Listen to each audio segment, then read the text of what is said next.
Davao City is under siege. Inagaw. Inagaw at gusto nilang iipairal yung police state. Yun. Which is equivalent to a local martial law. Local martial law. Kasi ang mayor, ginawang flower base.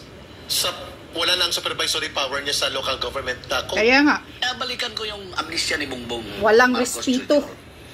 Animal na In 2015, gobyerno yung ito. mayor pa si Tatay Digong. Number 5, Sipis City ang Davao. Yun nga ang pinagmalaki natin bakit nanalo ang mga Duterte eh. Because we showcase Davao as a peaceful city. Kung saan na Most improved city. Namamayagpag Kaya ng nga. law and order. Mamayagpag ang law and order. Walang problema. So anong rason pupuntahan mo at i-siege mo yun? Correct. At lagyan mo ng mga pulis? Ano ibig sabihin nun? Abusado. Political agenda nakita ko doon. Tutumbahin nila ang mga Duterte sa Davao. At kasama Correct. Coming ang eleksyon. Yun. Isa yun. Alam ko kung sino ang mga kandidato nila ni Marcos Jr. ngayon doon na binogrom. Oh. They want to defeat the Duterte. That is a political pressure.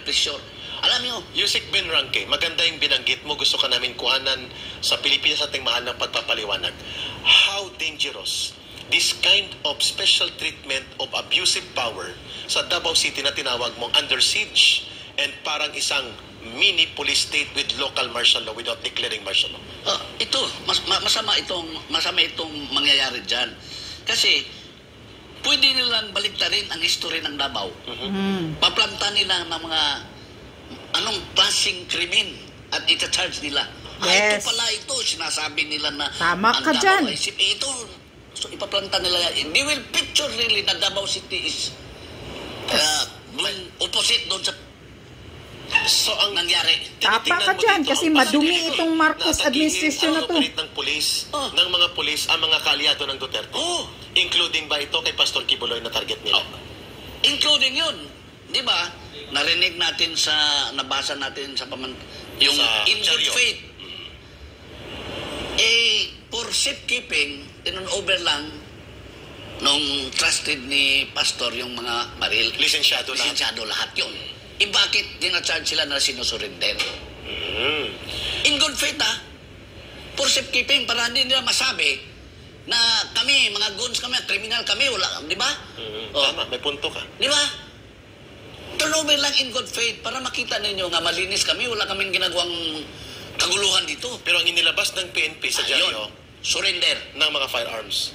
At hindi in-emphasize na lisensyado ito. So, At voluntary we safekeeping. can infer na talagang sinadya ito to destroy the allies of Na Duterte. the Duterte. And Duterte himself possibly. And Duterte himself, especially na. Kaya nga si Duterte, si Tatay Digong, naglilid sa oposisyon ngayon para malaman ng taong bayan, kung anong pinagagawa ng administrasyon ito. Yusek Ben Ranke, very interesting yung anggulo na binanggit mo kanina.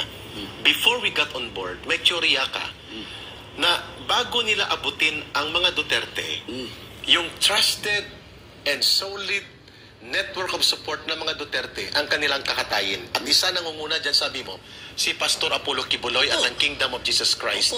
At tumutugma sa lumabas sa Rappler, which is a CIA-funded group na nag-destabilize ng bansa, na si Pangulong Duterte daw at si Pastor Kibuloy ay involved sa pag-maintain ng private army bilang tubong Davao. Do you believe na may private army si Pastor Kibuloy at si Rodrigo Duterte? At do you believe na ito talaga ang target nila, isa-isahin ang mga kaalyado ng mga Duterte, kagaya ni Pastor Kibuloy, among others? Mali yung haka-haka nila. Parang si Gadon yun eh. Haka-haka. Haka-haka lang pala. Di ba? Parang siya naghaka-haka lang yan sila. Na may private army Na may mga private Duterte. army. Di ba? Meron siyang task force Davao. Which is government task Peace force. government. Yun ang nagpipintin ng peace and order doon. Di ba? Nag-request siya ng mga sundalo kung may mga threat doon sa nawawala na lahat. Nabubura na because of yung maganda nilang management sa pagpamalakad sa Davao. So, mura lahat. Ngayon, dahil lang sa politika, diba? Kaya nga balik-balikan to yung pagka-amnesya Sige. Wala silang, hindi nalaman na kung hindi dahil sa mga Duterte, wala silang ngayon. Totoo. Di ba? malaking tulong ang mga Duterte nung panahon ng eleksyon. Anong klaseng utak kayo? And Pastor Kibuloy including. Including, anong klaseng utak kayo? Hindi mo yaman inisip, hindi mo na ba yan naisip, na kung hindi dahil sa mga Duterte pinalibing yung ama nyo, kung hindi sa mga Duterte, nagiging presidente ka Tama. dahil nagpaubaya yung anak. Okay. May kasama tayo ngayon na mag-uusap, taga Davao din ang asawa nito.